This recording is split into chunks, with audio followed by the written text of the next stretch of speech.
dekabr oyi navbatdagi tadbirkorlar bilan uchrashuvimizni o'tkazyapmiz. Shu munosabat bilan bankimiz mahsulotlari bilan tanishtirib o'tmoqchiman.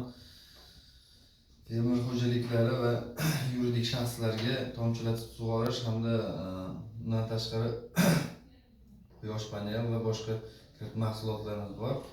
Bundan tashqari PK 312-sonli qaror bo'yicha yuridik mijozlarga 1 yildan oshgan aylanmasi borlarga 300 million so'mgacha kiritimiz mavjud. 300 million so'm maksimal miqdori 200 million so'm likvidli mol-mulk garov asosida beriladi. 100 million so'mgacha garovsiz 7 yil muddatligacha beriladi.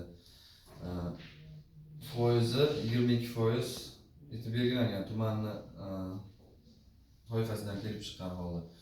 Ayollarga imtiyoz bor, 20% qilib belgilangan. Bundan tashqari mahalla loyihasi kiritimiz bor. 50 million so'mgacha 3-shaxs kafilligi hamda sug'urta polisi asosida beriladi. 5 yil muddatga 25% ustama to'lash sharti bilan beriladi.